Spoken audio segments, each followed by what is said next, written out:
100% ഞങ്ങൾ പ്രപഞ്ചത്തെ മനസ്സിലാക്കിയിട്ടുണ്ട് എന്ന് സയൻസ് പറഞ്ഞത് ഏതാണ്ട് 1780 കാലഘട്ടങ്ങളിലാണ്. ആ കാലഘട്ടങ്ങളിൽ ശാസ്ത്രം കണ്ടെത്തിയിട്ട് പ്രപഞ്ചം എന്തായിരുന്നു എന്ന് പരിശോധിക്കുമ്പോഴാണ് വലിയ തമാശകൾ നമുക്ക് അവിടെ മനസ്സിലാക്കാൻ കഴിയുന്നത്. അതായത് അനന്തകോടി നക്ഷത്ര സംഘങ്ങൾ ഇന്ന് നമ്മുടെ പ്രപഞ്ചത്തിലുണ്ട് എന്നുള്ള കാര്യം നമുക്കറിയാം. ആ കോടിക്കണക്കുകളുടെ വിഷയത്തിലും ശാസ്ത്രലോകത്തിന് ഒരുപാട് അഭിപ്രായ വ്യത്യാസങ്ങളുണ്ട്. ചില മേഖലകൾ പ്രകടമാകുന്നത് അത് 25,000 കോടി എന്നാണ്. മറ്റു ചിലർ പറയുന്നു അല്ല 35,000 കോടിയാണ്. മറ്റു ചിലർ പറയുന്നു അല്ല 10,000 കോടിയാണ്.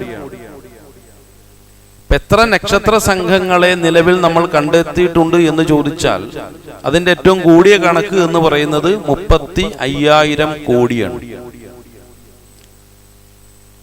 ഈ 35,000 കോടി ഗാലക്സികളെ അല്ലെങ്കിൽ നക്ഷത്ര സംഘങ്ങളെ നമ്മൾ കണ്ടെത്തുന്നതിന് മുമ്പ് എടുത്ത കാലത്താണ് അതിനെക്കുറിച്ചുള്ള കൂടുതൽ വിവരങ്ങൾ പുറത്തു വന്നുകൊണ്ടിരിക്കുന്നത്. എന്നാൽ 1780 കാലഘട്ടങ്ങളിൽ ഒരേ ഒരു നക്ഷത്ര സംഘത്തെ മാത്രമാണ് ശാസ്ത്രലോകം കണ്ടെത്തിയത്.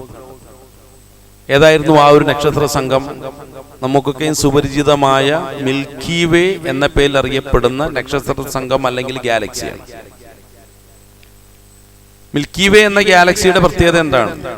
നാം ഒക്കെയും അധിവസിക്കുന്ന നക്ഷത്ര ലോകം ഏതാണോ അതിനെയാണ് മിൽക്കി വേ ഗാലക്സി എന്ന പേരിൽ അറിയപ്പെടുന്നത്.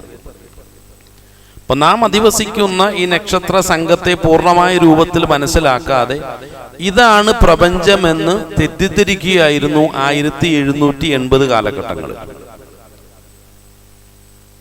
അതായത് 19-ാം നൂറ്റാണ്ടിന്റെ അവസാന ഘട്ടം വരെയും പ്രപഞ്ചത്തെക്കുറിച്ചുള്ള ശാസ്ത്രത്തിന്റെ വിലയിരുത്തലും പഠനങ്ങളും